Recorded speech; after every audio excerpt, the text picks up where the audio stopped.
Good morning, everybody. Welcome back to the channel. I am AmalgamAsh, and this is a look at the updated progress for CompanionWulf's The Untitleds game, a game made in SGB. Specifically, we're going to be looking at the new pub map and the new menu system.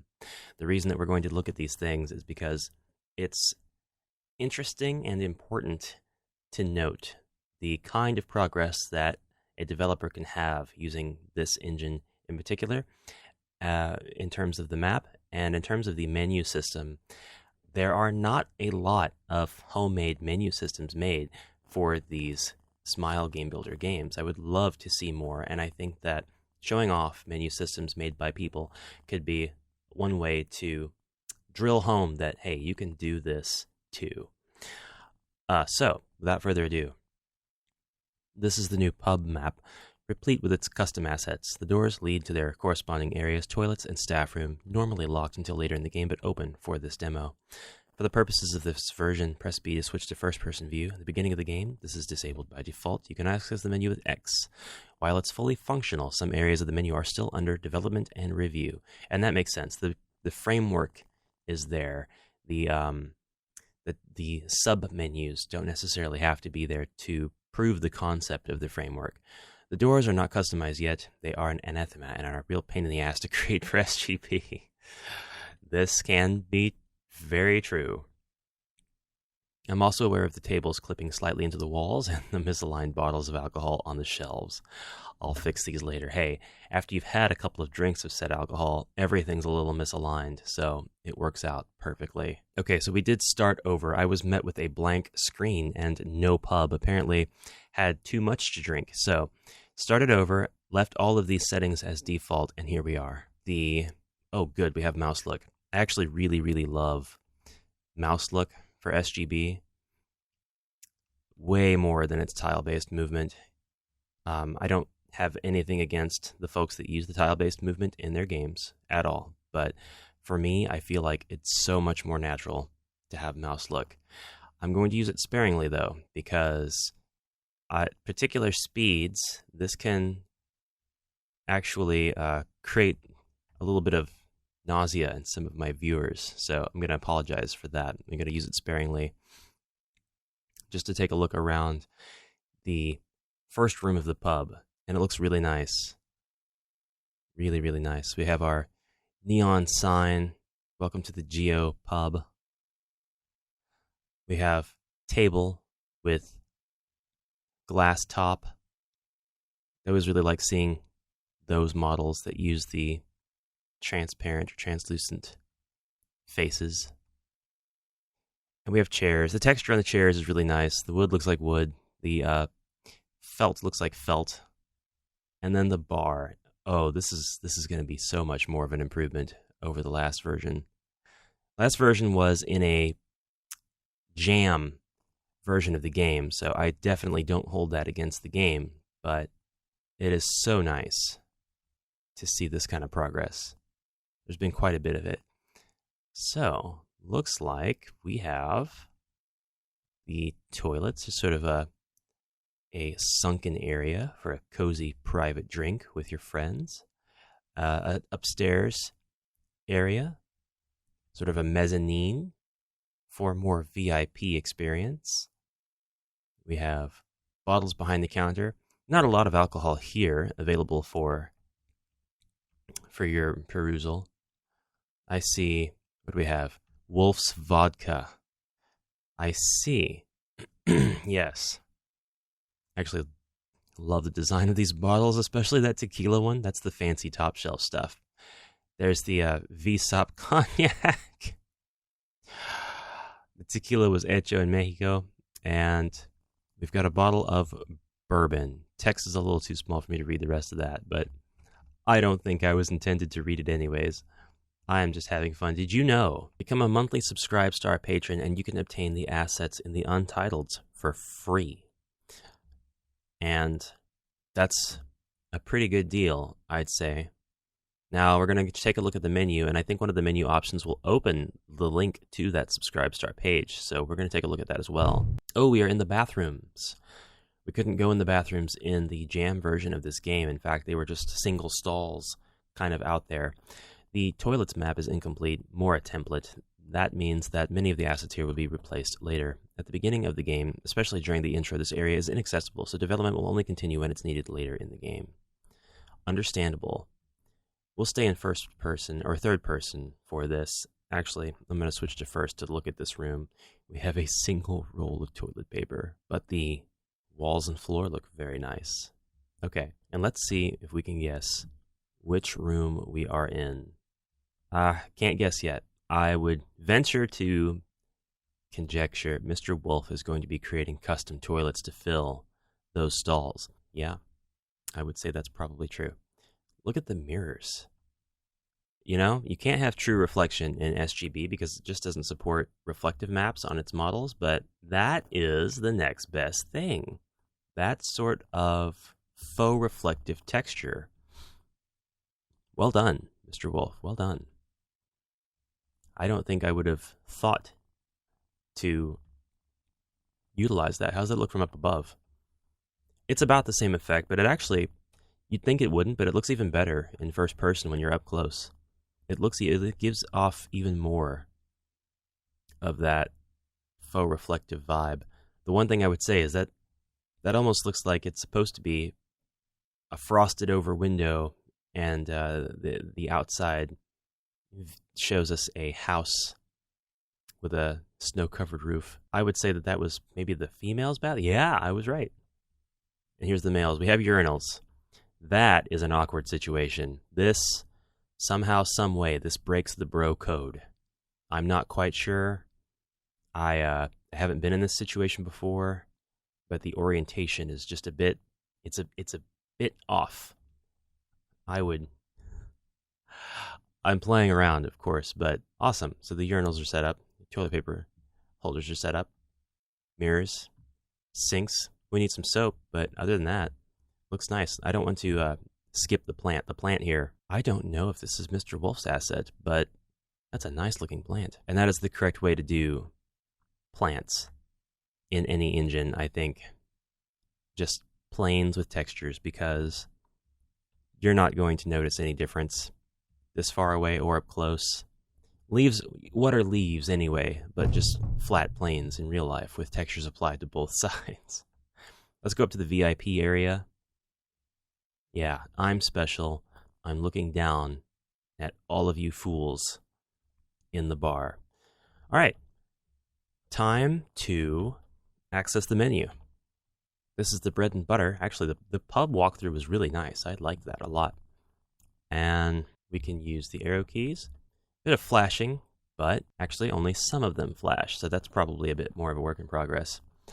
Profile, stats, gallery, jukebox, documents, contacts, email, browser, save game, maps, achievements, trophies, change background, calendar, clock, games, inventory, and settings. Let us change the background first. Oh, actually, I have managed to break the, I didn't break it. I think the description down below just isn't set to update for everything after maps. It stops with maps. That's fine. Does change background work? No, because they're all locked. That's fine too, because in the actual game, I assume we would unlock the backgrounds for our phone. Trophies. I've locked trophies. Fair. Can we see the calendar? It is Sunday. Can we see the clock? This section is somewhat bare because the time system is basic. This was intentional at the time, as the original game submitted to the Returner's Game Jam was only meant to span over the course of a week. This could be expanded later with a proper time system, which will then link to the calendar. So we've been playing for 10 minutes. All right. I like that. Games. All of the games are under construction. I might change these or add some more later. 21, Boxcars, Guess the Number, and Psychic 8-Ball. Did you actually put games in, or are these just templates? Can we play Psychic 8-Ball? No. Guess the Number, Boxcars? I was looking forward to at least one of those, but I understand. They're not there yet. I have the feeling they will be in a future update. Some of the UI is stuck on the screen. Let's take a look at the profile, the main character. Actually, we'll exit the menu and open it back up again. That was a good call. I named myself Ash Amalgam for this demo. Ash is an introverted, shy guy. Hey, how'd you know? He prefers staying indoors, studying and reading. Yeah, that's actually correct. He's taking his master's degree in parapsychology at the University of Metaphysics. Now that I wish was true. Age 21. I also wish that was true. Status single. I don't wish that was true. And it's not. Relationships, best friend Gia, ex-girlfriend Ria. Gia and Ria. Stats. What do the stats look like? I have income, expenses, debt, and funds. And we can take a look at our game progress, see what we've unlocked. 0 everything. Of course. Do we have maps we can look at? I'm reworking the map system to make it easier to implement for the different locations. Plus, I'm going to experiment with a map teleportation system, which may or may not make it into the full game. There was, I think, a map system in the original demo, and it worked out pretty well. So I have faith that this is going to be really neat. But we basically had a bird's eye view of the map that we were on. So, which it looks like we have a bird's eye view based on where we're at now, but this was illustrated. It wasn't the actual map. How about jukebox? Probably have nothing in there, right? Oh, there are. There are some things. I was going to say, I think that there were things in the original. Yeah.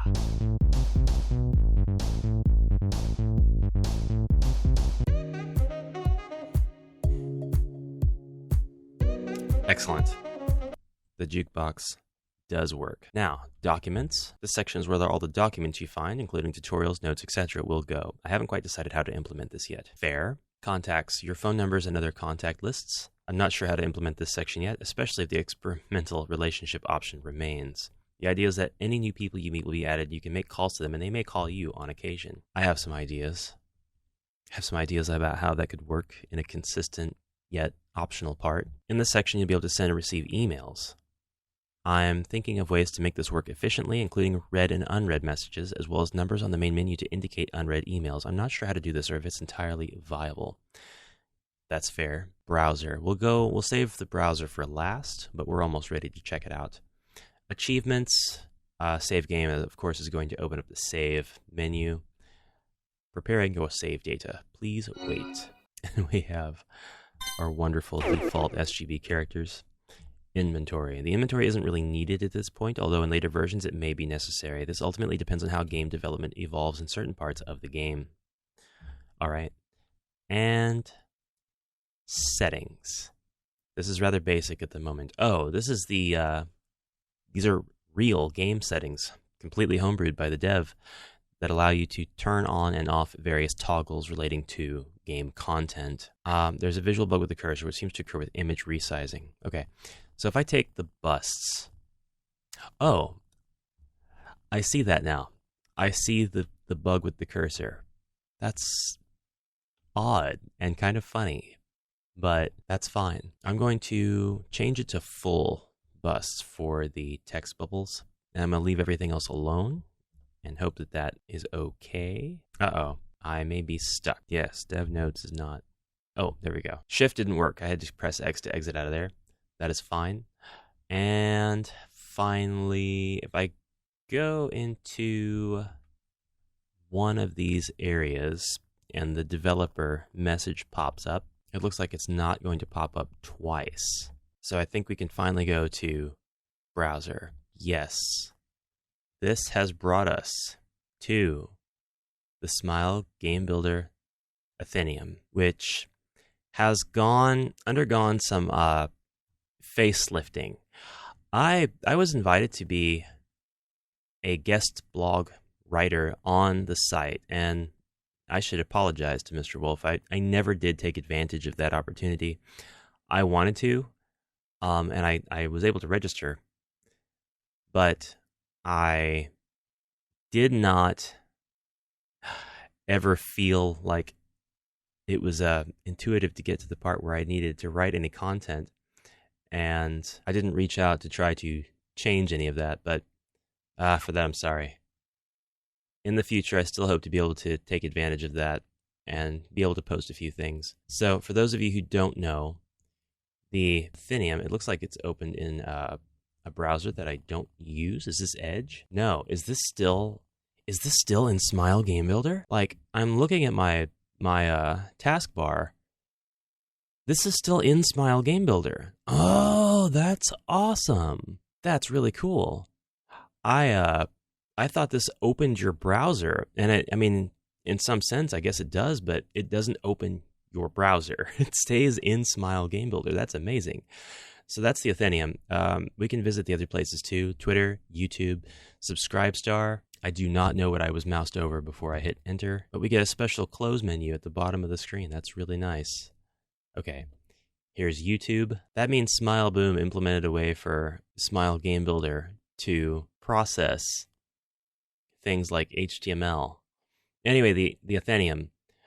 I do plan on posting content there to help add content to the site, but I know that CompanionWulf and another person who shall remain unnamed, because I think that's supposed to be a surprise, are working hard on revamping stuff, and that site should experience a major facelift or update in content soon. For some reason, it doesn't want to show me YouTube. Let's see if it'll load Subscribestar. This is the last place we'll go. It did load Subscribestar. Awesome. So the last thing I want to touch on is CompanionWulf's Subscribestar. Subscribestar is very much like Patreon. It is another way of crowdfunding. And it looks like we have different tiers. You can subscribe or tip if you don't want to commit to a monthly subscription. You have a $5, $10, all the way to $75 per month tier structure. We need to accept our cookies. I have a bad habit of not ever doing that, ever, at any moment in time. The Untitleds for $10. There we go. There we go. For the $10 tier, monthly subscribers, the custom models will be available exclusively through Subscribestar, some of which are showcased below. In the future, I will hold polls for things like NPC names. This was back in May, but I believe it should still hold true because this demo was shared with me only a few days ago, as of the time of this recording. And we can see the table, chairs. We've actually seen another table with the glass top. Anyways, as far as Subscribestar itself goes, I think it's a fine choice for a crowdfunding platform. It gives you a cleaner looking interface than Patreon. Patreon can be a confusing mess.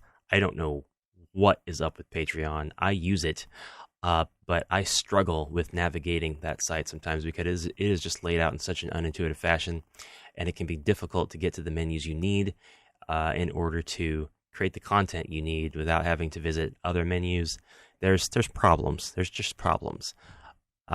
Fortunately, it just is what it is. But this does look like it is a fine way to advertise one's services. All right, and that is CompanionWulf's The Untitleds updated demo. If I try to close out of that window, it closes the game, so I won't do that. I'm very glad that Smile gives me that reminder warning, and CompanionWulf did include the disclaimer here: do not click on the top right X to exit windowed mode. That's amazing.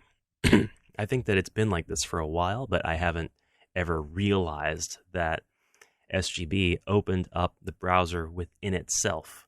That's really, really cool. All right, so that's it. Updated menu, updated pub map. Looks like this project is still going strong. Still some things to work out, but ultimately, I think the reward is here. The payoff is right here in front of us. To catch that, SB Network, upper left corner. That's all for now. I'm out of time. I will see you tomorrow. Thank you very much to CompanionWulf for providing me with this demo in order to be able to show it off and show you guys what you can do and the kinds of things you can do with your menu systems in Smile Game Builder. I hope you have a fantastic rest of your day. I will see you tomorrow. Thanks again for watching. Until next time, bye for now.